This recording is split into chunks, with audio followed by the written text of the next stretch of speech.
Welcome to the new Whitfield County Board of Commissioners room and our meeting for August 8th, August 2022. Please silent or mute your cell phones. Ask all that are able to please rise for our invocation and pledge. Commissioner Robbins. Let us pray. Our most kind and gracious Heavenly Father, we just thank you for all the blessings you have bestowed upon us, dear Heavenly Father. We just thank you for the county we live in and the people we serve, dear Heavenly Father. We just thank you and bless them as we continue to make this a more productive and better place to live. Dear Heavenly Father, go with us as we deliberate tonight. Forgive us where we fail you. In Jesus' name I pray. Amen. I pledge Allegiance to the flag of the United States of America and to the republic for which it stands, one nation, under God, indivisible, with liberty and justice for all.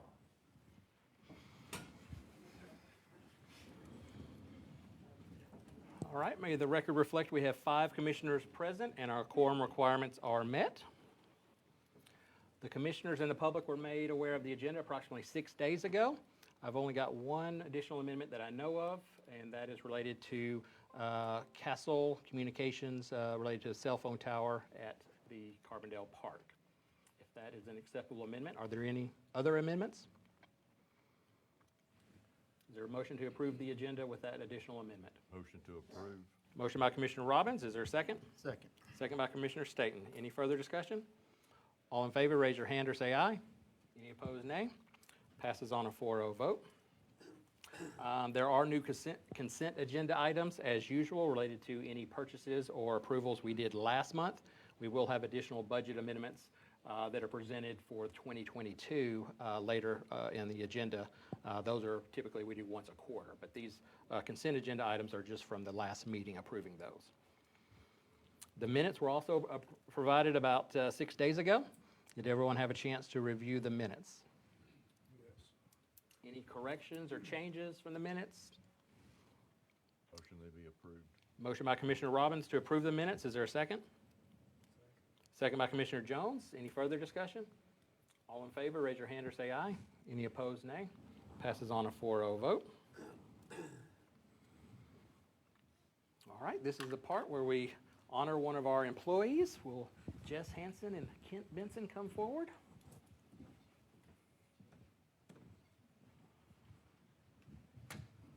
We had a very successful opening that Jess was a part of a couple of days ago, or a week ago, I guess. But tell us all about the other things that Jess does. Well, Jess predates me here at the county. He's been here since 2004. And he's our GIS coordinator. And so he created the GIS system that Whitfield County has, and many of you have probably used that system before. And he does a great job at that, but he really spent a lot of time, in addition to that job, working on Rocky Face Ridge Park. And this is Employee of the Month for June, but he's been working on that project since 2016 and put in a lot of extra time, worked with a lot of outside agencies, got us a lot of grant money, helped with the vision of the park, and had a great grand opening a couple of weeks ago. I hope some of you were able to attend that. But we're really proud of Jess and the job that he's done. Thank you so much. Thank you. Thank you, Kent. Thank you. You want to split? We can get over here in front. So now all the commissioners can be in the picture.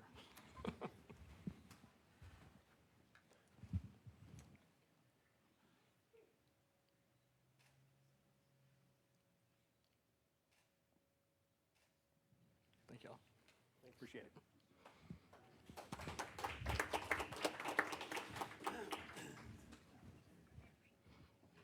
You'll have to dress up.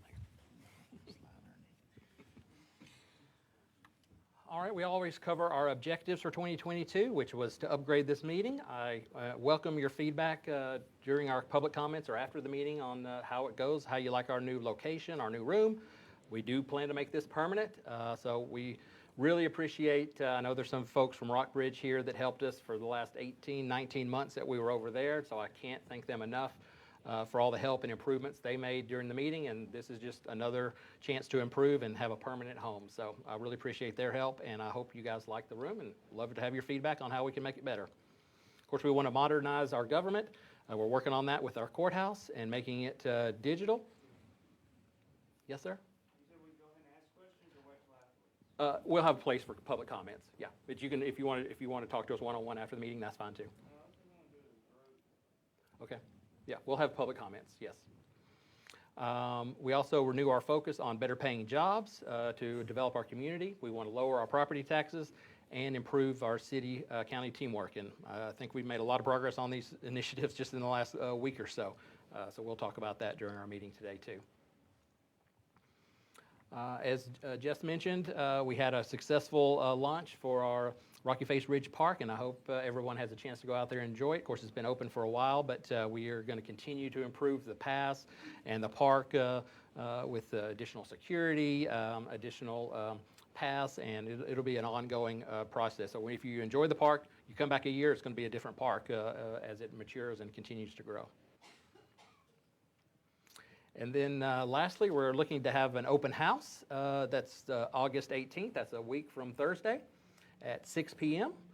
For the courthouse. Obviously, we're in here. We've gotten most of the staff moved back in that was out for the last year and a half during the remodel, including this room and the public defenders, all kinds of departments that we had to move around the city and the county. But everybody's back to their permanent home like we are, and we're going to be putting up the artwork. So even if you came tonight to see our new room and a little bit of the courthouse, hopefully you'll come back for some refreshments and to see the artwork that was donated by a local art enthusiast, let's say. And there'll be a lot of different pictures to look at, and hopefully we'll give you a little open house tour of all the changes that we made, and hopefully we'll have a 30 or 40 year extension to our courthouse here. All right, that's all I've got. Anything for you on your mind, Commissioner Jones? Commissioner Thomas? No. Mr. Staten? I would just second how wonderful this courthouse renovation looks, and two, the Rocky Face Ridge.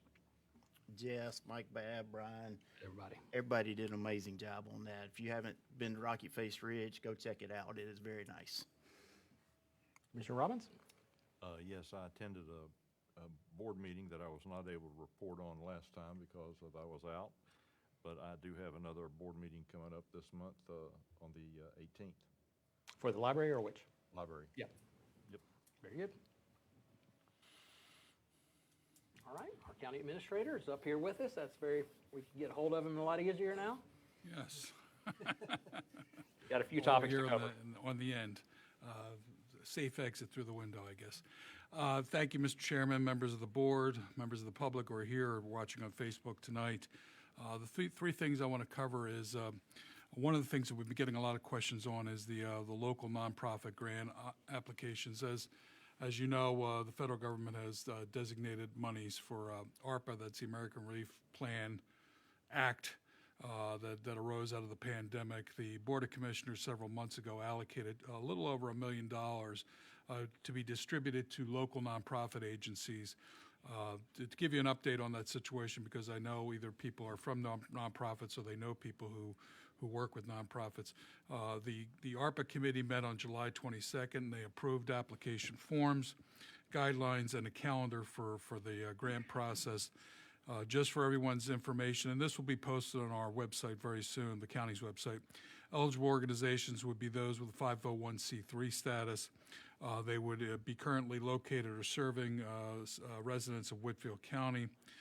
They would have a governing body or a board of directors with at least 5 persons who serve without compensation, and they would be able to provide audited or CPA-prepared financial statements and tax records.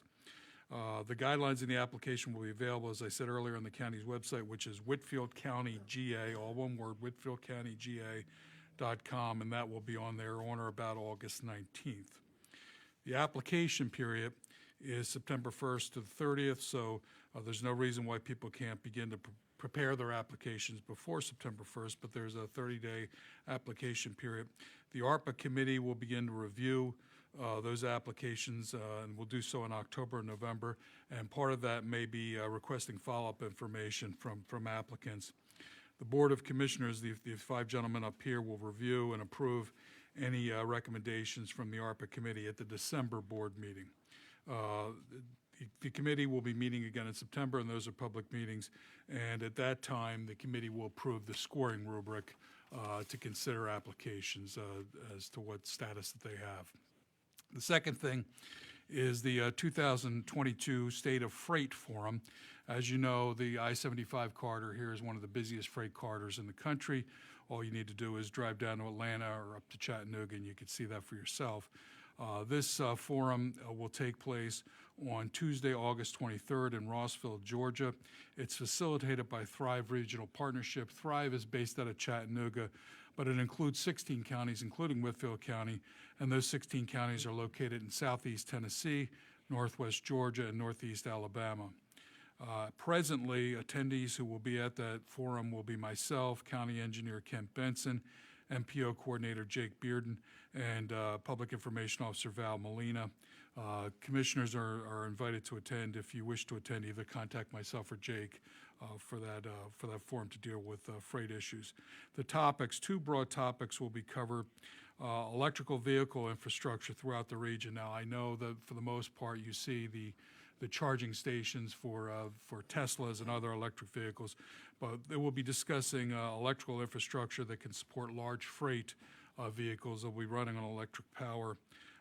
Thrive will also be unveiling its freight data project covering 30 area counties with detailed transportation and infrastructure information. That will be on the internet and will be free to the public, and it will be vital for government and private industry in their planning for transportation issues. One final thing on that topic, our own Jake Bearden, who was a former Employee of the Month, will be a speaker at the event as well.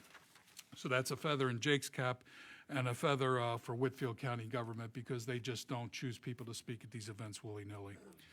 The last item is the Praters Mill Master Plan and potential grants. Praters Mill, as you know, is an historic site near Varnell. It's managed by the Praters Mill Foundation, but the property and the buildings itself is owned by Whitfield County. About 2 Saturdays ago, Chairman Jensen and I attended a meeting at Edwards Park where the Praters Mill Preliminary Master Plan was unveiled. That master plan was prepared by WLA Studio of Athens, and the final plan will be released in the next week or two. The plan generally discussed immediate and long-term needs to maintain the historic site and buildings, and the overall goal, which warms my heart, is to have Praters Mill be a site of year-round activity, producing revenue to fund its operations and continue preservation.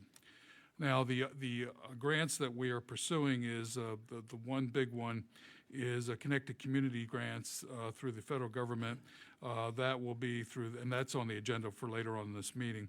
For the town of Cohutta, it will fund the construction of sidewalks from Cohutta Elementary, allowing the children who attend that school to be able to walk to different places in Cohutta and avoid walking on streets such as Wolf Street, which is inherently dangerous. This is part of an ongoing county partnership with the town of Cohutta.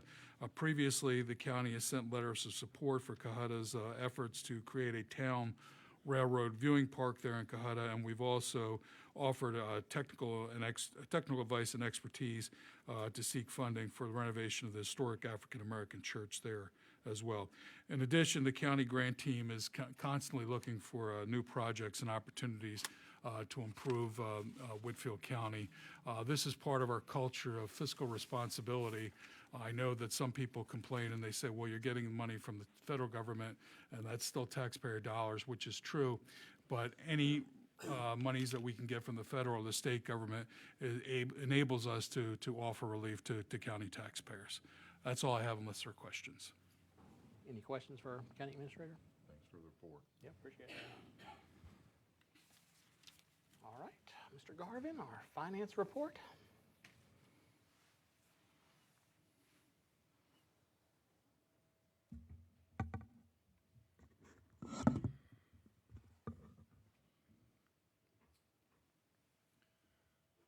Okay, so this is for June. June activity halfway through our fiscal year. And our local option sales tax revenue is $7 million over budgeted year to date, or 12%. Our TAVT is down just barely, 1.75%. And our year-to-date revenue in total, $19.6 million year-to-date. That's 5.25% higher than this time last year. And our expenditures year-to-date at approximately $25 million are 2.25% higher than through June of last year. Is that compared to budget or compared to last year? Last year. Last year, okay.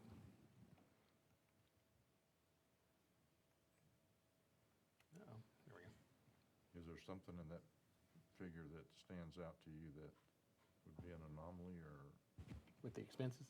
yeah? Is there a one-time something in there, or is there?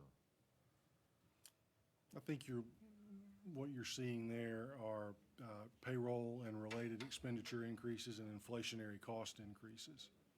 I know we did a lot on the fuel side with Public Works already. We're going to do more tonight, but that was the big one that I recall. And then, like you said, salaries. And we speak a lot about inflation and how it's hitting everyone, but as of June 30, I think it was 9.17% of that year-over-year inflationary increase was in place January 1. So the first 6 months of the year's operations have Bad comparisons. a whole lot packed in there Yeah. of the inflationary increase in all of our costs. From what you're seeing, are you concerned at all? I mean, I know these financials are 5-6 weeks old. Are you concerned at all with the economy tapping the brakes, or with what you've seen day to day, you think we're cruising right along? Besides the inflation on the expenses. Local option sales tax is not declining. Okay. SPLOST is not declining. TAVT is the earliest. We get that before we get any of the other items. So July's TAVT has just come in, and it's down, I think, 15%. But you can't call that a trend with the supply and demand for vehicles. We had a glitch like that before.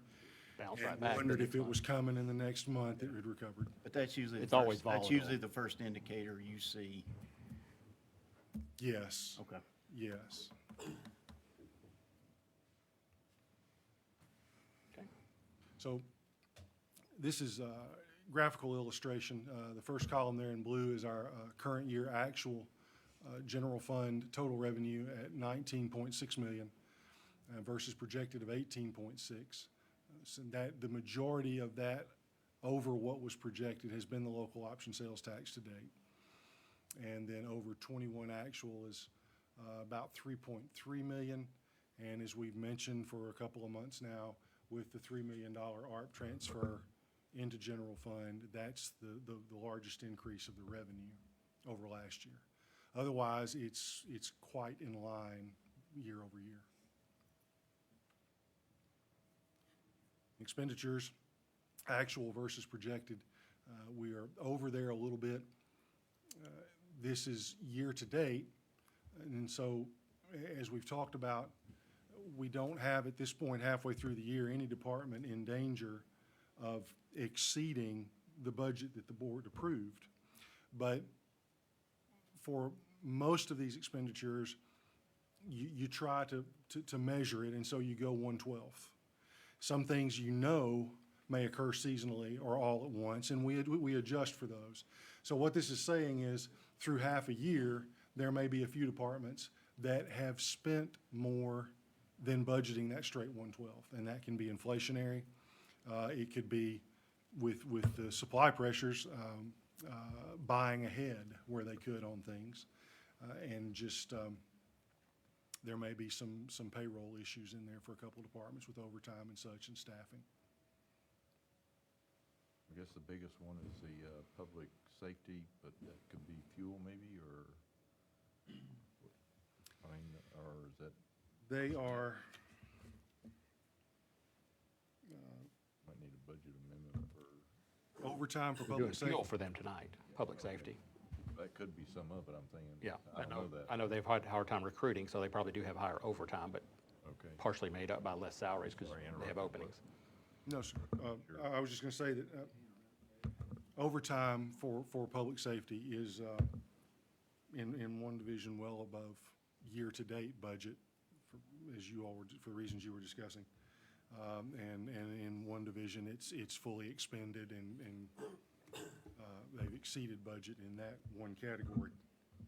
Training for public safety is well above year-to-date. They haven't exceeded budget. But if you're taking 1/12, anticipating turnover and training of personnel, they're ahead of that. Okay, And fuel, almost entirely done. thank you. So, year-to-date versus the budget, we actually are showing almost $500,000 surplus as of now through June. And that is largely the local option sales tax being above what was expected, overcoming our expenditures being a little bit greater than what was expected.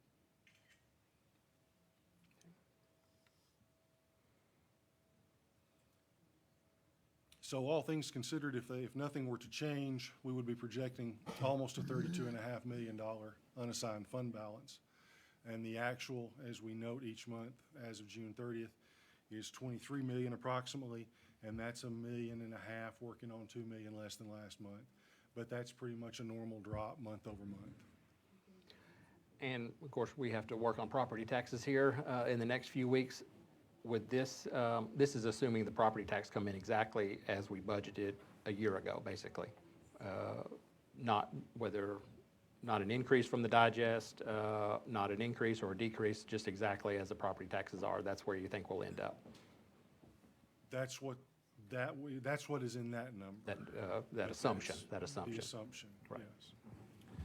The comments on Facebook are that people can't hear it because nobody's speaking directly into the mics. Can they not hear me? Can't hear anybody. Oh, okay. We need to make sure that your microphone is maybe pulled down or towards you for our Facebook friends. So I'll scooch mine up a little bit too. Do a test. So beginning again at slide 1, No. That does sound better, though.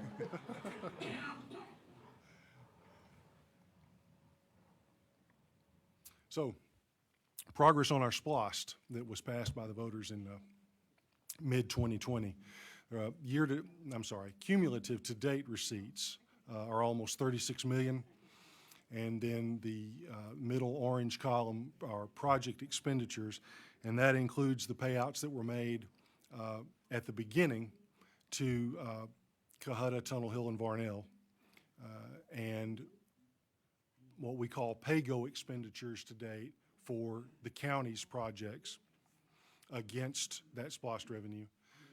And also each month, the allocation that is due to Dalton City is made and is in that 16.7 million number. And then the third column, the bond debt service, is static right now at 13.5 because for the year we have funded the next principal and interest payment coming in October. Any other questions for Mr. Garvin? Is there a motion to approve the finances as presented? Motion to approve. Motion by Commissioner Staton. Is there a second? Second. Second by Commissioner Robbins. Any further discussion?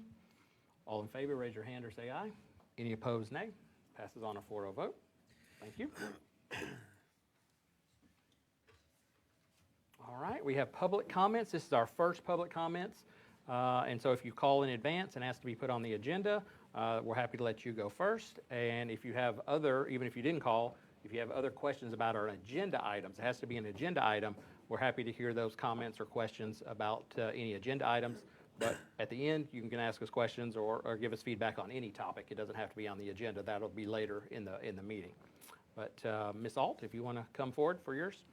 I do. Thank you very much for allowing me to speak tonight. I think I've spoken to all of you individually. Yeah, make sure they can hear you on Facebook. We Yeah, can I'm hear a you little fine. short. I just have a lot of general things to say. Sirs, you've lost our trust. Your job is to take care of the citizens, do what we want, not what you think you want. There's a difference. You have failed us. The entire zoning system is faulty and is failing the citizens of Whitfield County. This faulty system has led us here today. The entire system needs a reboot. It's not working for the citizens of the county. There's too much leeway for outcomes people don't want. What we have learned is zoning is property is not about what the current use is, which is what we always thought it was. If I had a farm, I was own farm. It was real simple. But they are about someone in our local government decided how and what was the best use of the property. But the zoning surrounding the property was changed without our knowledge. To me, the staff analysis is based on faulty data. In my very humble opinion. The land is not underutilized, as I've heard so often, just because it has an artificial code assigned to it. Agriculture is agriculture. One house is one house. Apartment building is an apartment building. We have learned that our property has had its zoning changed time and time again with no notice, no understanding of what this meant. The property was rezoned in 2015, yet not one property owner was informed. It was like waging your magic wand and poof, zoning changed. Yet not one property owner was informed. We've learned that a bigger tax base is all you seem to require from the land. Nothing about the harm done to the people who did nothing to deserve the extra pressure on roads, schools, and all public services. And there is extra pressure on it. The talk from the staff is all about emerging suburbs and more density. I think I've heard more density more times than I could count on all 10 of my fingers, at least 3 times. This tells us what you think is important. Growth is for growth's sake. We don't see it that way. Instead of working to provide affordable housing, you chose to line the pockets of a developer with our tax dollars to do so. We have learned that growth and density are words to harm us and future generations. We have learned that agriculture and rule are bad words to those who make the rules. We plant fruit trees so our children will have fruit. We plant trees, not because we're going to be able to sit under their shade, but our children and our grandchildren will. That is the long-term planning. That is what I am seeing lacking in all of this. This is what we hired, re-elected you to do. You have failed us by not thinking long-term, and we do not accept this. Maybe I'm just not smart enough to see the benefits from Camden Farms. I've tried, and I can't find one good thing in this entire development that adds any benefit to our community. This isn't people's business. It's business for the developer. It goes against at least 95% of our community.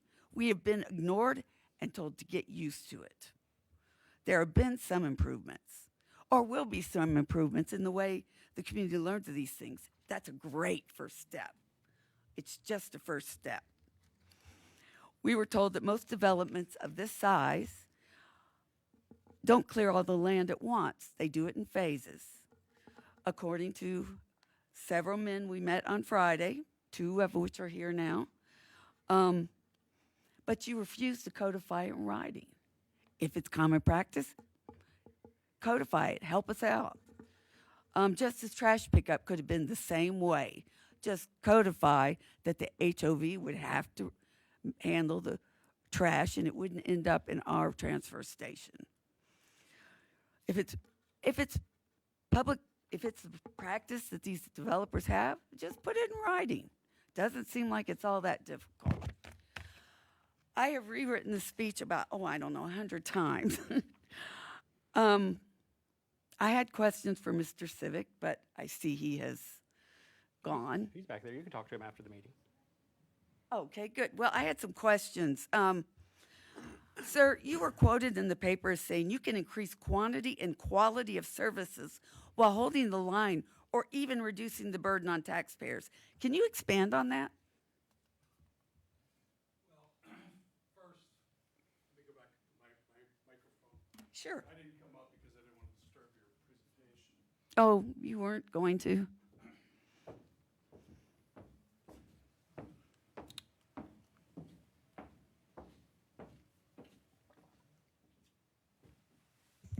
That's a pretty broad topic, but I will tell you that overall, the culture of Whitfield County government is to increase the quantity and quality of services by looking for efficiency. efficiency not only in revenue, such as pursuing federal grant dollars, but in how we spend that revenue, particularly in how we use our human capital, our employees. I don't know if I can go into any further detail than that unless you're asking about something specific. Well, I could ask something specific. I mean, the Rauschenberg, I know we're not supposed to talk about this, but it's going to cost us a lot of money to get that area able to handle that traffic. That seems like a huge waste of money for me. And that's just, I'm just quoting what you had said when you were hired. I have another question for you. All right. You told us on Friday that you were not a researcher. We have several, but the county administrator should have some idea of what it costs to educate a student. How many houses are needed in the county? What's our shortfall? And what the price range would be needed for the average homeowner in this county? What's the median hourly wage for this county? Well, first of all, there's an old saying from Mark Twain. There are lies, there are damn lies, and there are statistics. Any statistics that I bring before you can be construed in one way or the other. As far as what it costs to educate students, that's not the responsibility of the people sitting on this dais or my responsibility. We elect a Board of Education to handle those matters. Mm-hmm. What I'm interested in is increasing the tax base so that the burden on individuals like you is lessened because we enjoy economies of scale. The more people we have paying into county government or city government or the school board, the less that burden is on individuals. That stands to reason in most anything. And as I told you, and I'll offer this, in local government, either you are growing or you are dying. That's my personal philosophy. People can argue against it, but I simply am telling you what I believe. Well, and what let's I talk try to about do. Mark Twain again. I'm not going to go ahead and get in a back and forth with you. All I want to think say I've been is- very indulgent, and I'm not going to answer any more questions. This is not the place for it. You're supposed We have to make facts. public We comments. don't have statistics. This is for you to make a public comment. The board has been They have been very understanding, kind. and they've done that. But as far as you interrogating people, that's not the appropriate time for this, and I'm not going to participate in any further. I've been accommodating you. I beg to differ, very much so. You don't answer any more questions. I'm going to ask them, and you'll just have to not answer them. You told us the building in the south end near Jobs won't work. Do you have evidence of that? Is there a large development in the south end of the county that has failed? That's fine. Also, can you explain how the 14th Amendment was quoted several times to us, but what's that got to do with impact fees? I couldn't figure that one out. Well, I will answer that one, because what you asked for was you asked for a developer to provide $40 or $50 million to the Whitfield County schools. That is not a fee we charge anybody else. That's a fee that violates the equal protection of laws, a provision of the 14th Amendment. So in other words, we have to treat everybody the same when they're a developer. I agree. You're singling out this developer and demanding $40 or $50 million from them. And as I explained to you, the way we finance our public education system is we tax real property and improvements, houses, and that's how those additional educational infrastructure will be paid for. Have you ever worked with impact fees?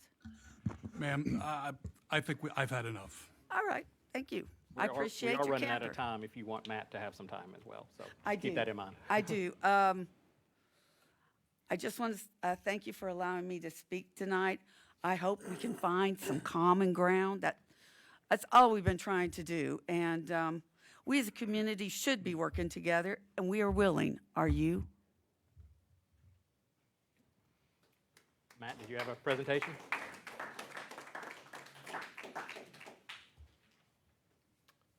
Seems that on this fancy system you got back there, you guys don't have a little slot for a thumb drive. But so anyways, I actually printed something off. And this is pictures. At one of the previous meetings, it was a community development meeting. Mr. Winkler invited us to go look at the development that he had started in Chatsworth. And so I went and looked at it. And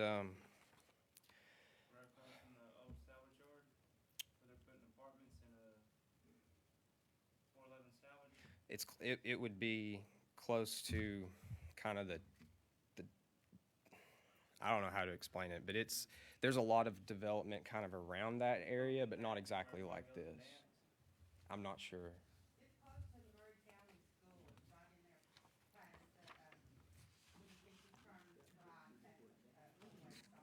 So, anyways, yeah, I'll talk to you.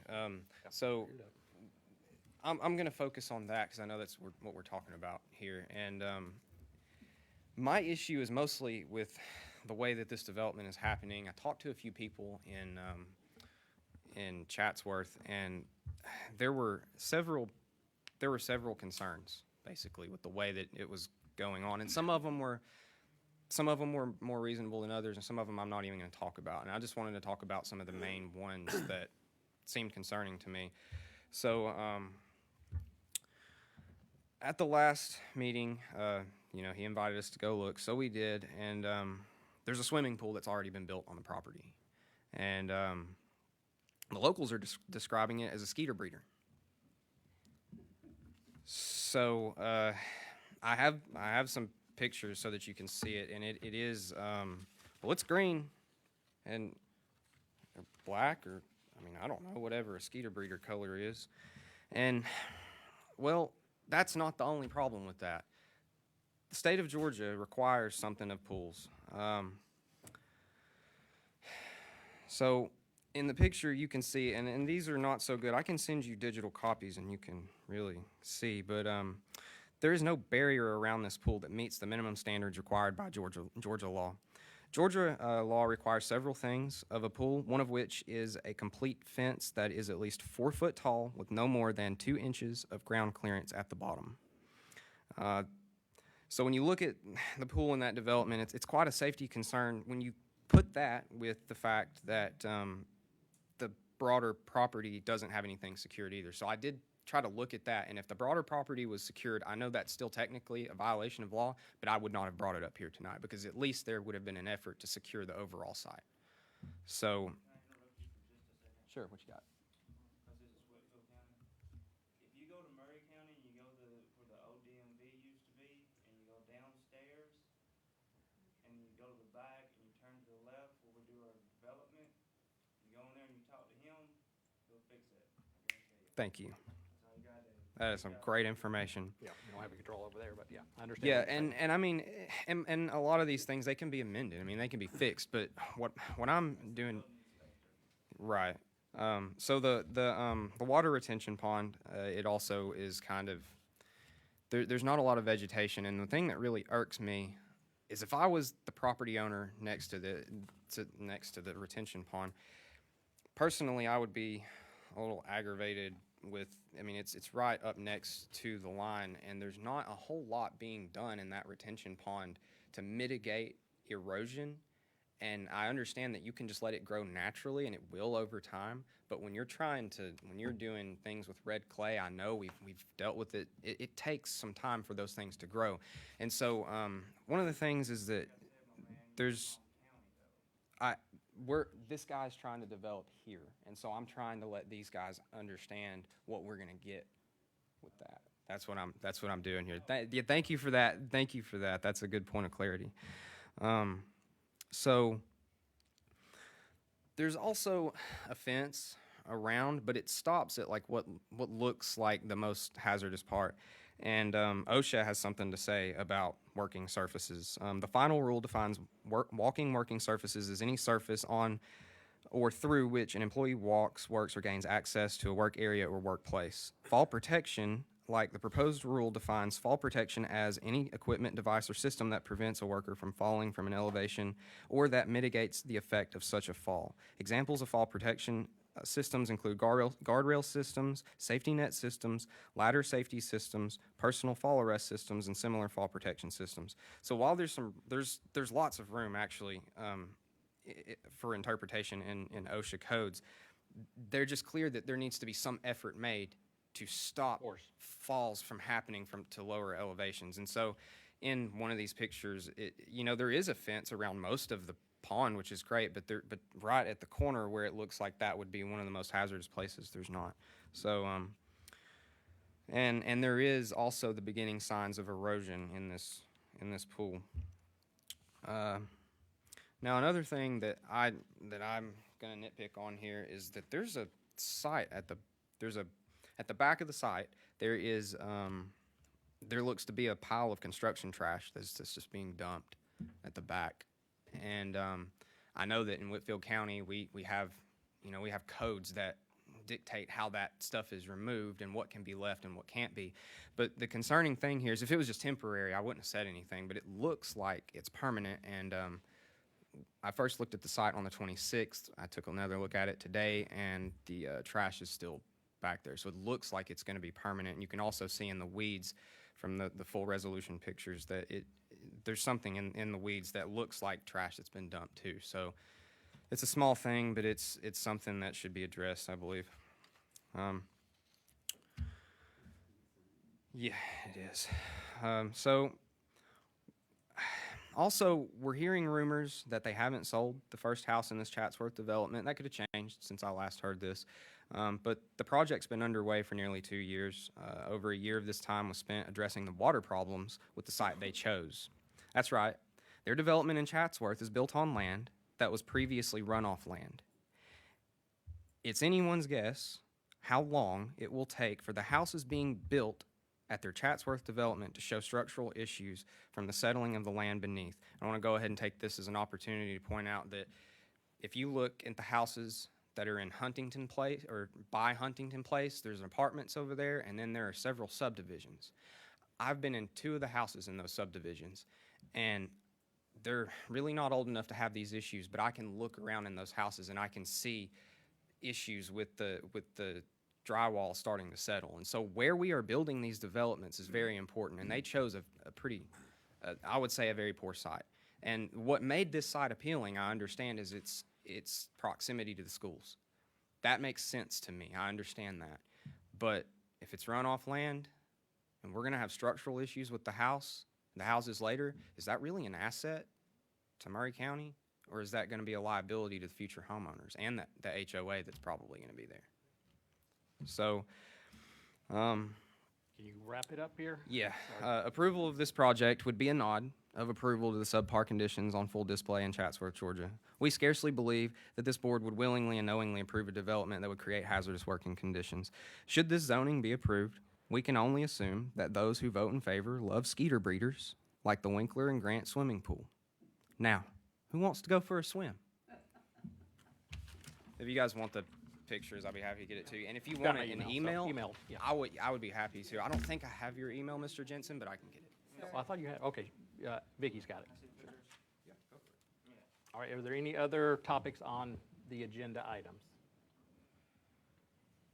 All right, we will move forward with our first item, which is our rezoning, as was mentioned. So we've got 2 parcels, one on the west side, Gregory Grinson, who was approved by the board to go to, let's see, R3. That's Winkler.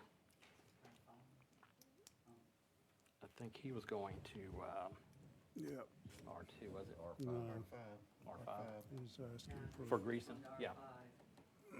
There was no issues with that one, and Typo on their recommendation in our notes, but it's R5. yeah, that's what I was curious about. Yeah, so their minutes, not our minutes, or has a little typo in them.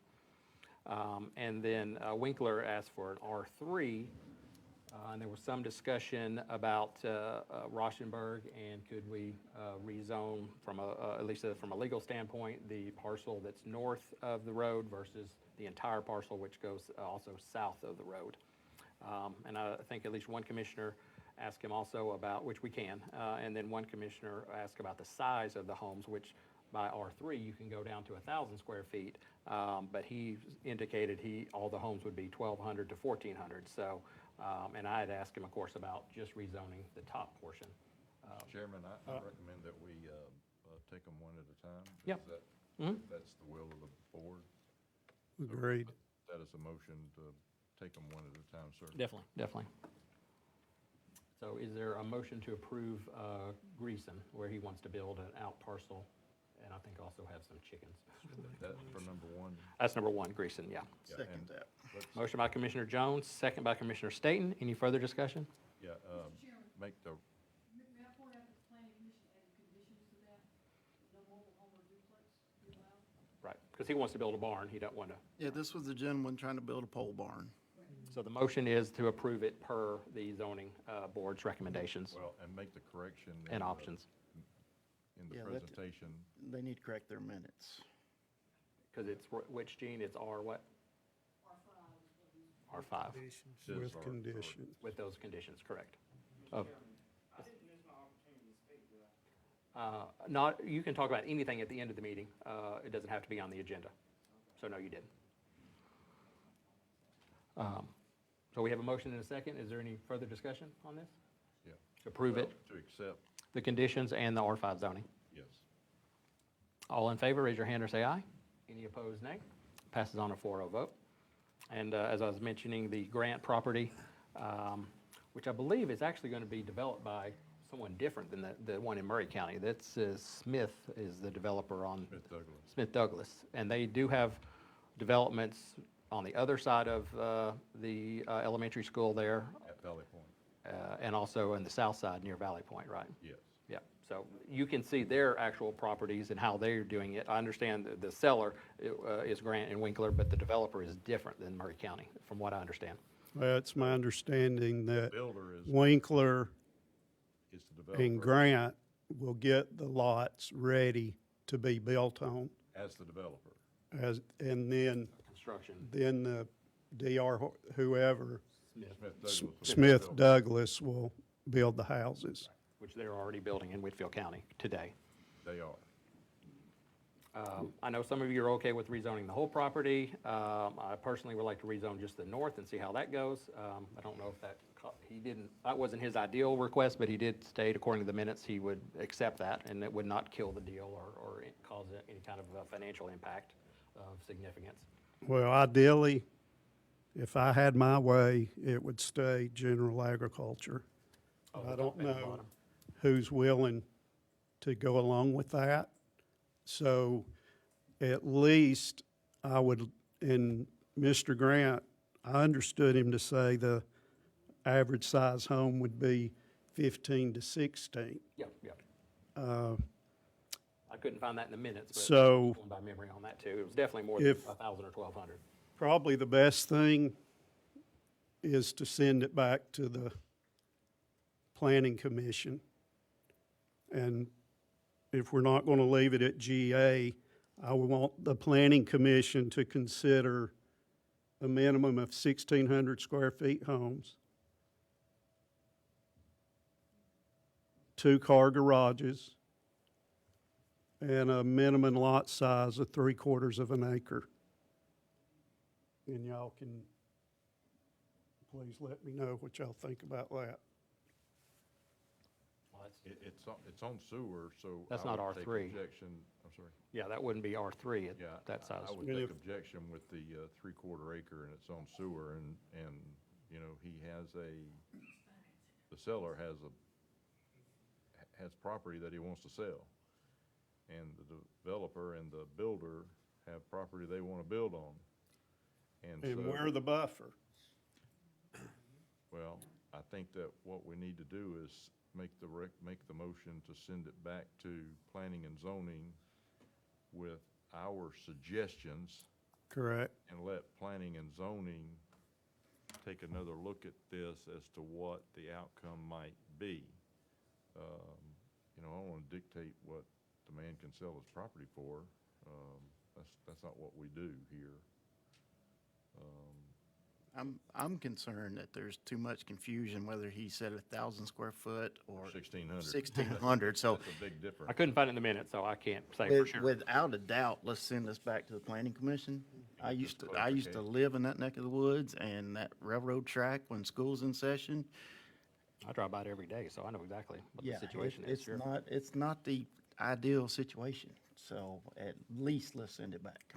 Is that your motion, sir? And I will add the majority of homes, other than that new development right across from the schools, I would say those homes are on probably around 3/4 to an acre lots. But they're not on sewer. Well, that's why we have I a understand that, planning but commission just for because, debate. Excuse me, go ahead. just because there's sewer there doesn't mean we have to slam as many homes in there as can be slammed. I agree with that. I agree with that.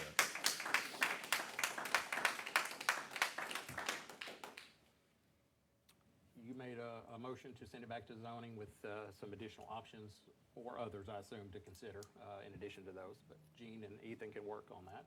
If there is a second. I will second that to send it back to the planning commission with, let's just see what they come back with.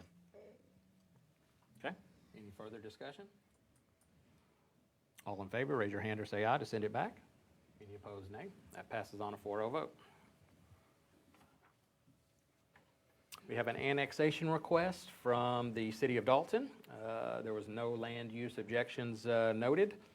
I think it is actually 3 parcels or, nope, just 1 parcel. Oh, yeah, just one. Those are others for reference. With no land use objections, I make a motion. Motion by Commissioner Robbins to approve annexation. Is there a second? Second. Second by Commissioner Staton. Any further discussion? All in favor, raise your hand or say aye. Any opposed, nay. Passes on a 4-0 vote. This is a grant that we discussed earlier related to Cohutta, but we are also going to look, I believe, our county administrator said at the railroad community on the south side that is cut off when they decide to stop the trains or work on the trains. There's no exit from there, so I'd like them to do a study to see what options we have to fix that, as well as the sidewalks in Cohutta that we talked about earlier. There is a potential match of $400,000, but that's only if we get the maximum $1.6 million grant. We do have to apply by October 13th. Any concerns or questions? Can ask Carol or Bob about those if you have about the grant. If not, is there a motion to? Motion to approve. Motion by Commissioner Staton to approve the grant application. Is there a second? Second. Second by Commissioner Thomas. Any further discussion? All in favor, raise your hand or say aye. Any opposed, nay. Passes on a 4-0 vote. Juvenile Court, this is an annual renewal for the delinquency grant that helps divert troubled teens and hopefully keep them out of jail and prisons and help early interventions. It's a $25,000 and there is no grant or no match required for that. We do have to apply in the next 2 weeks though. Is there approval to, or motion to approve the juvenile grant? Motion by Commissioner Robbins. Is there a second? Second. Second by Commissioner Jones. Any further discussion? All in favor, raise your hand or say aye. Any opposed, nay. Passes on a 4-0 vote. Our court reporter, there was one that retired, and we have a replacement court reporter. So we just need to approve her report. I think the amount, there's no amount in that contract I noticed. I think it's a state mandated payment that we have, but we do have to have a contract with her specifically. In this case, it's a lady. Is there a motion to approve the grant for the court reporter? It's not a grant, I think it's just. I'm sorry, or a contract, I should say, contract. You got me on the grant roll. Is there a motion to approve the contract for the court reporter? How can we approve a contract if we don't know the amount? It just references a state contract. Brad's still around? Brad, is there any changes to that? No changes other than the name? No, they're not. It's just, the amount won't change from year to year. They're paid a per diem basis set by the state, depending on the number of days that we have court. And everybody in the state pays the same amount. So it's the same budget. And it's the same item, or same amount. In this circuit, yes. Yes. Oh, this circuit, okay. You get in Atlanta, they Yeah, pay yeah. more. That's correct. So, Okay, thanks for that clarification. absolutely. Motion to approve. Motion by Commissioner Staton to approve. Is there a second? Second. Second by Commissioner Jones. Any further discussion? All in favor, raise your hand or say aye. Any opposed, nay. Passes on a 4 vote. Thanks, Brad. Parks and Rec. We are looking, we had our Rocky Face Ridge opening. We do have one vehicle that can go to the top, but it can't necessarily carry everyone. And if there was a problem with it, of course, if someone's stranded or if there's a maintenance issue, we're in trouble. Our rec director would like to purchase a 4-wheeler, which requires a 6-month lead time, so we won't get it or pay for it until next year. But he did get a state Sourcewell offer on that of just under 16,000. Motion. Motion by Commissioner Robbins. Is there a second? Second. Second by Commissioner Jones. Any further discussion? All in favor, raise your hand or say aye. Any opposed, nay. Passes on a 4-0 vote. Public Works would like to surplus two vehicles. One's a 2008 Ford F-150 and one's a 2009 F-150. Both have repairs that are, we believe, exceeding the cost of the value of the equipment truck. Can we sell these on deals? Is there a motion to surplus and sell? Motion to approve the surplus. Motion by Commissioner Staton. Is there a second? Second. Second by Commissioner Thomas. Any further discussion? All in favor, raise your hand or say aye. Any opposed, nay. Passes on a 4-0 vote. This one is not my favorite, but we have our Motorola Towers for our radios, which of course are critical for our first responders, fire, and police. I think it's a warranty that expired from when these were originally installed 4 or 5 years ago, and we have to approve a maintenance agreement for the remainder of the year. So it's $86,000 for 4 months. $21,000 a month for a service contract? We need, that was my exact question, Mr. Coker. I don't know if, this of course with Motorola, it's their equipment, but Just for maintenance? just maintenance. So what's our new contract, our 4-year contract gonna run us? Well, I'm hoping we go year by year, but I'd like to look at, Chief, I don't know if there's an option to look at third-party maintenance or, There's not. It's Motorola Towers. okay. You're stuck with them. Now you know why your cell phone bill's so high, you see the maintenance on a tower. I sent the 1-year, 3-year, 5-year contract. We got it today, what the Okay, prices would be. I hadn't seen that yet. Yeah, with the radio system, it's built by Motorola, so we're pretty much stuck with them. U.S. Army uses Verizon and AT&T. I'm sure the switch wouldn't be too hard. Just saying. Mr. Chair, Yes? Any suggestions? local governments for first responders all over the country, for good or for bad, Motorola pretty much has a monopoly on that. And either you do business with them or your radio system's not going to be compatible with other law enforcement agencies. Right, it's a digital system, I know, we put in. Is this part of the, we did this a number of years ago in order to enhance the communication and response time. Oh, I think it's been a runaway Part of that. success. It's The part of radios are, that. the coverage, I think, has been great. Yes. There were some concerns, but I've talked to firefighters and police, and even inside buildings, I think it works, and there's no, breakup or interference or anything like that. Ask the chief or EMA if they Yeah. had any comment about that, or? When the radio system was built, we had the opportunity to either build our own and have our own system, which was double the price, or we go with join Tennessee Valley's radio system. It was half the price, and so that's what we chose to do.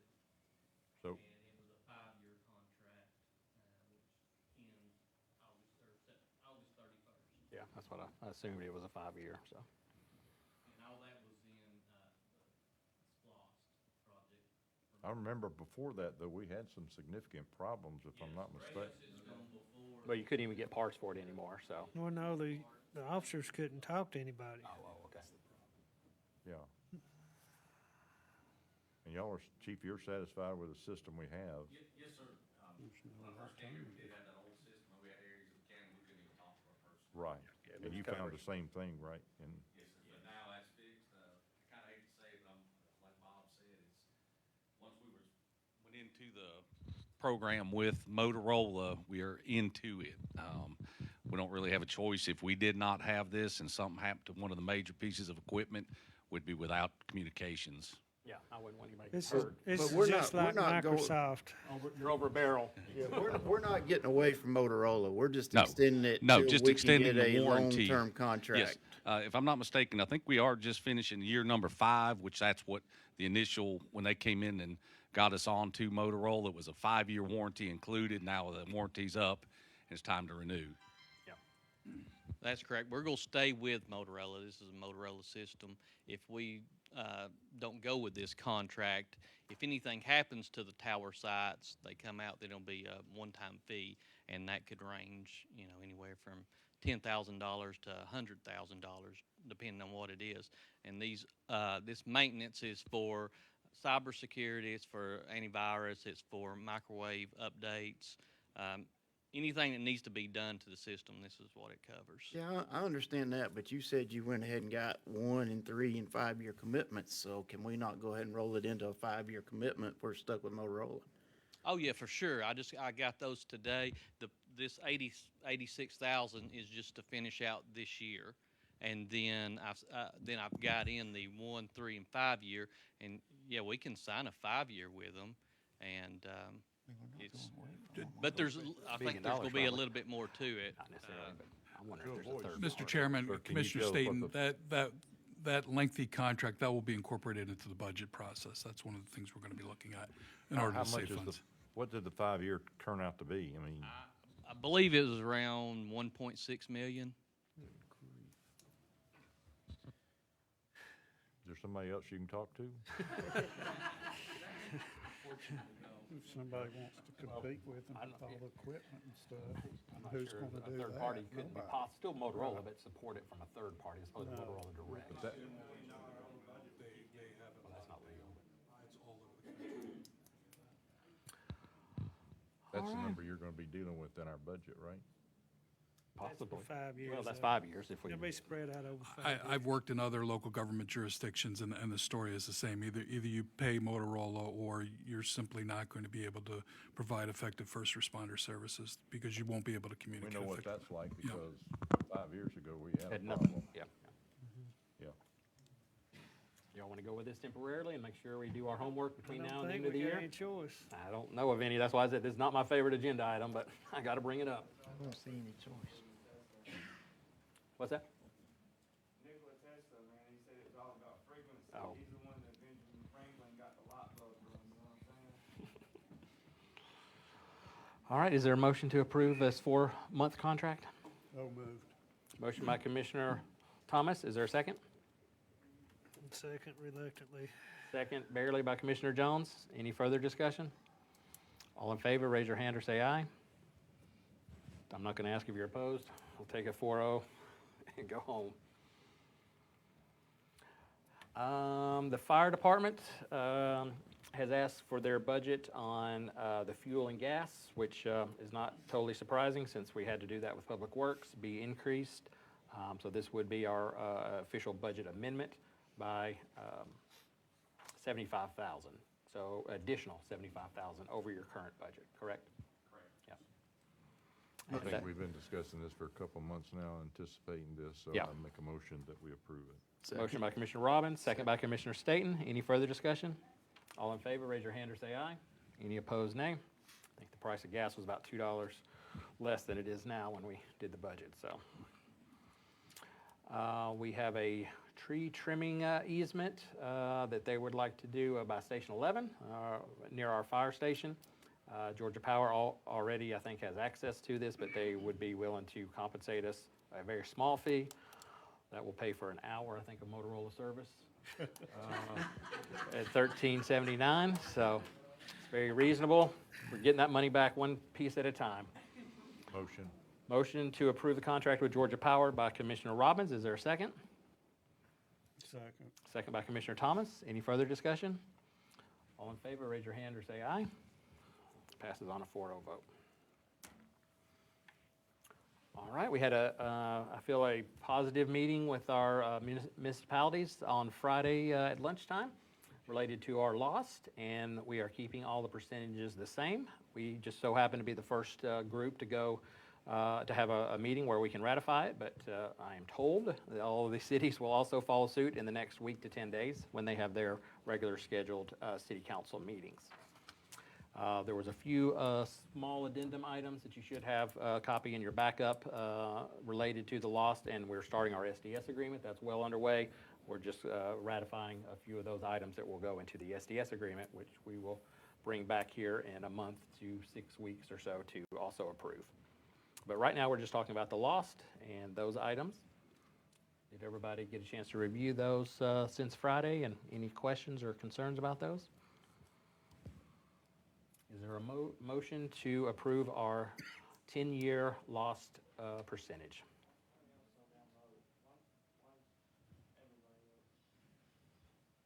motion? I'll make a motion. Motion by Commissioner Thomas. Is there a second? Second. Second by Commissioner Jones. Any further discussion on the lost? All in favor, raise your hand or say aye. Any opposed, nay. Passes on a 4-0 vote. We'll send that to the cities. And the other municipalities, all the municipalities. All 4 of them, yeah. Mhm. Cities and towns, I should say. I don't know, James, if you need to come back up for this one. There's several items that we want to approve as far as our finance. The first one is our purchasing approval. Some of those rates are out of date. We would increase, I think, from 25 to 5,000, the amount the county administrator can approve. And the amount would go from, I don't remember what it was on ones that require a three bid. I think it goes to 15,000. So changing some of our purchasing approval limits, nothing too sexy there, but that would help streamline the departments and their purchasing process. Anybody have any concerns with the percentages going, 5,000 to 25,000 requires at least 3 quotes. The prior limit was 15,000 or 14,999. Motion to approve. You want to take these individually? That's a good idea, probably. Is there a second to approve the pricing policy? Second. Second by Commissioner Robbins. That was Commissioner Staton originally. Any further discussion? All in favor, raise your hand or say aye. Any opposed, nay. Passes on a 4-0 vote. We have one contract amendment. This was the micro-surfacing that Asphalt Paving, I think they're out of Rome, did. It was not a fixed price, so they had some increases of $22,000. That was on about a $430,000 project. So percentage-wise, it wasn't too significant, 5% or so. I think they just covered more ground than they. Oh, they actually milled It's more? by square footage. It's by square footage, okay. Yeah, we need to make sure if we renew with them, it's fixed rate, but I understand by the linear foot or square foot is fine. That was the reason for the increase? Yeah, they just covered a little more square footage than. Okay. What is the additional leveling they put in the notes? I mean, That's what where was there, deeper than we thought? there was some pretty good, where the tires run and the asphalt settles where the tires are, and they had to raise that up. If you don't, it holds water in those. And then you get cracking. Oh, yeah, which is bad. You're right, Robbie. This will go towards our Just a little splost. deeper than as expected. Sounded like a motion to me. Motion by Commissioner Jones. Yes. Is there a second to approve the $22,000 increase? Second. Second by Commissioner Thomas. This will go to our 2020 splost. All in favor, raise your hand or say aye. Any opposed, nay. And then I think we can take all these budget amendments together. The biggest one being the sheriff's office. Again, fuel. They have nearly depleted their fuel. That will go towards contingency, as well as the recreation department. Or does that not go to the contingency, James? It says contingency. Yeah, but that may not be. I think the first one, we have 62,000 left in contingency, I believe, so that wouldn't cover both of them. So that's a mistake. The other one would just come out of the general fund, right? It'd be a budget amendment increase. And then we also had a pass-through. There's no impact on our budget for the grant that we received on the food bank, but we have to receive the money and then pay out for the expansion and the remodel of our local food bank. But there's no impact on our budget, but we just have to approve that pass-through payment to them from the state. Any questions? Our rec director's here. He had a few miscellaneous items on there. If we need to ask him any questions, drill him further. If we can, I'll make a motion to approve all of them. Motion to approve the 3 budget amendments and the mid-year budgets by Commissioner Staton. Is there a second? Second by Commissioner Robbins. Any further discussion? All in favor, raise your hand or say aye. Any opposed, nay. Passes on a 4-0 vote. The last item that we added earlier in the evening was to ratify the cell tower. So Q-Cells is obviously moving a lot of dirt and building their expansion, and that cell tower expired, I guess, officially this month. So they are moving it to a permanent location, but temporarily they've moved it to a piece of property at the beginning of the industrial park, and we need to give them right away for power and internet and connectivity until they build their permanent tower, which will be completely off of our property. So this is the. Okay. Do we need to, do we have a time limit? Motion to ratify the chairman's execution of the access agreement. Yeah, no money involved, but we need to give them access across that It's for gas one, station. it's for 1 year? Oh. 1 year with an option for another 6 months, and there is $5,000. Oh, they're paying us for 5. Yeah, I forgot. No negative impact. I'll make a motion to approve. Motion by Commissioner Jones to ratify the agreement. Is there a second? Second. Second by Commissioner Thomas. Any further discussion? All in favor, raise your hand or say aye. Any opposed, nay. Passes on a 4-0 vote. All right, now we do have time for public comments. Anyone wishes to speak? I know you had some questions on your mind. I think first off, I want to start by talking. Name and I want to address. answer this young lady's question that she was directing to Mr. Roberts. Do you mind giving your name and address, please, for the record? My name's Jesse Peoples. I'm over here at the Suburban right now. That's where I'm staying. I'm going to Dalton State College. But, you know, I studied social science, and of course, I'm always fighting for my, what you say, wildlife management area. I'm a big wildlife management enthusiast, big natural guy, so, I'm trying not to get my stuff developed. But unfortunately, according to social science, if we do not create jobs, provide jobs, and have a stable economy, we're going to run into a bunch of, terrorism. That's just social science 101. If you can't feed your families, then, people are going to go to terrorists to feed their families, so I don't think we should complain too much about the developments. But, anyways, that's not why I came here today. I'm also going to say I like the electric engines. I really do. As an engineer, I like the electric engines, like the light wheel electric engines. But switching our heavy equipment over to electric engines, I think there's a lot of safety hazards that we should think of. That Detroit's probably the best way to go. I mean, if we run out of diesel, we can always use vegetable oil. You know what I'm saying? It'll run off of vegetable oil. I don't know. I like Old Muskie, though. Anyways, one of my squirrels came to me and told me that we were planning on redeveloping the old jail across from the fire department. And they said that we was going to turn it into a hotel. I think we should sit back, stop, and look and realize we have plenty of hotels in the city. I don't believe that's I think accurate. it's a That's what one of the fire department guys said. He said, that's the old jail, and we're about to turn it into a hotel. And I was like, it might have mold or whatever, but that would be a great place. Like out in Nevada, we have a place where, we can go train, minus like the IED simulations, but you could put like a first responder course in there for your fire department, your police officers, and your EMS to have some extensive training.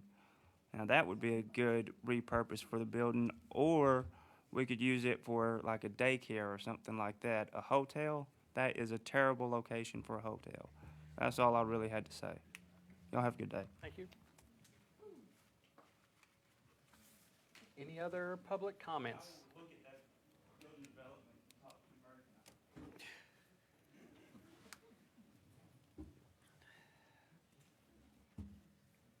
My name is Sandra Lowe, and I live in Cohutta. And I see all these people coming up here with all these fancy, professionally done maps and whatever. I've got a picture to show you. This is my husband's great-great-grandfather. And as you can see, he was in the Civil War. He was captured at Farmington, Tennessee, and taken all the way up to Indiana, and at Camp Morton, Indiana. Had to spend the rest of the time until he was released and when there was peace. But he walked all the way home from April until late fall to live in Cohutta. We are the fifth generation to have the farm where we live, and He bought that farm 2 years later, and we're the 5th generation to have that. And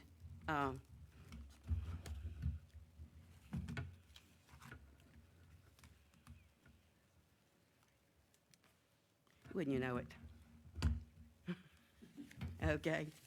In 1867, he bought the farm. We're the 5th generation to own that farm. It's not been out of the family since 1867, when he bought it. And it's not unusual for some families to stay in the family farm. The Coker here, and the Quinn, and Hamiltons, and Hendersons, all live there. And they've been there for generations. So this is not unusual. And Cohuta's a great place. It is a happy place. There's no major conflicts that I know of. And it's peaceful. It's a good place to raise kids. It's a good school. I taught at that school for 21 years.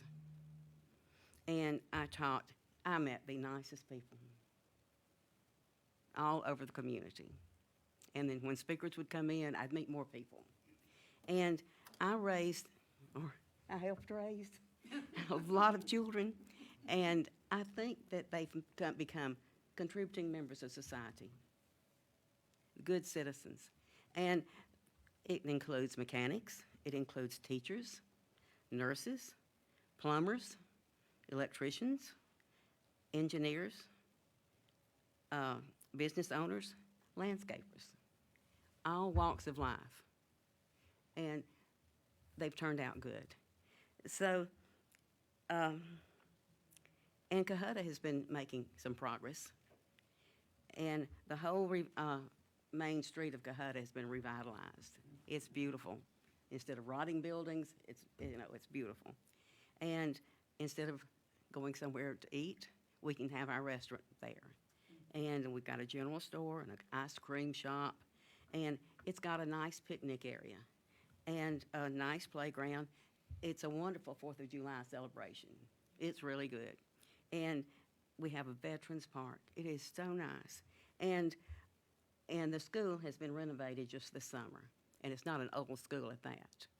And when I was teaching there, I was in a mobile classroom. There's no mobile classrooms there now. But as long as people keep having children, and they're going to, we're going to have a need for schools. And so with what is being proposed, I don't think the Cohuta School would be able to hold it. And I'm not in favor of this rezoning and this development. It's too many people on too small a property.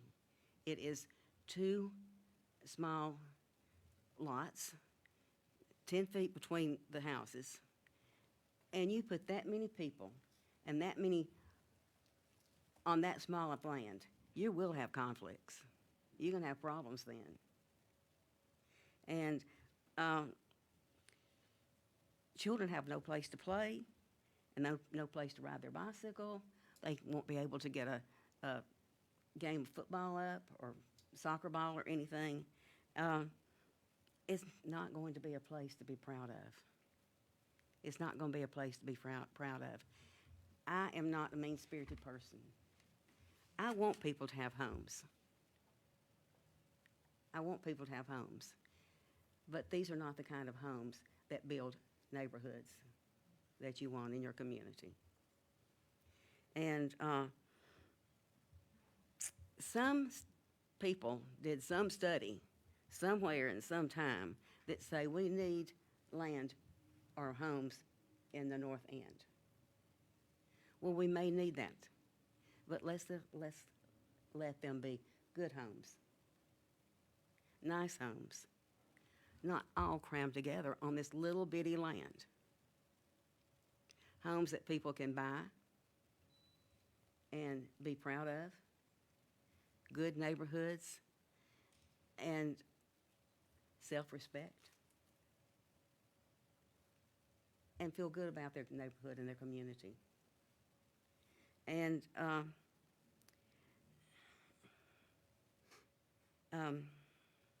I guess that's all I have to say.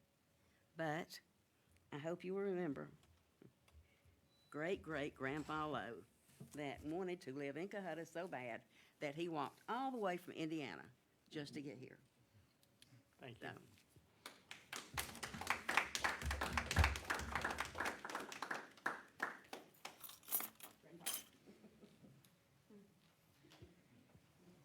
My name's Darrell Long, live at 4310 Troy Lane. Wasn't planning on saying anything till Mr. Robinson said something. He said that y'all didn't have the right to stand in the way of a landowner and a developer making money. Well, you know, been several years ago, I know this little fat guy that campaigned his butt off to keep zoning out of Whitfield County. We just didn't need zoning in Whitfield County. And as you well know, the little fat guy lost and we got zoning in Whitfield County. But the big argument was at the time was that we needed a plan for Whitfield County. And this was the plan.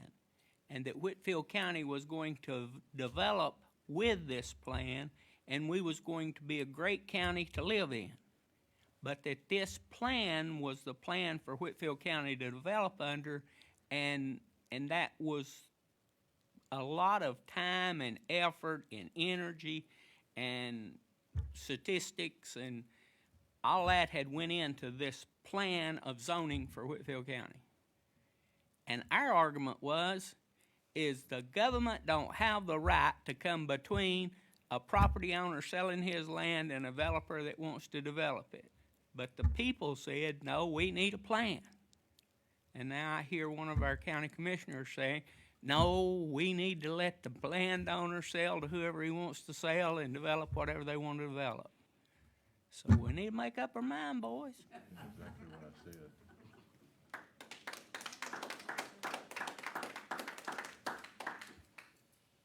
Any other public comments? All right, we do have an executive session. We're only going to come back just to adjourn the meeting, so unless you need to talk to us one-on-one privately, we will be in executive session. No, Thank you. motion to go. Oh, yeah, I need a motion to go into executive session for the purposes of personnel. Motion. Motion by Commissioner Robbins, second by Commissioner Staton. All in favor? Aye.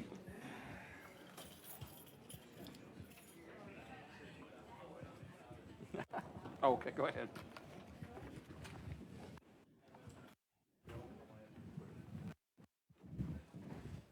Don't step, Barry.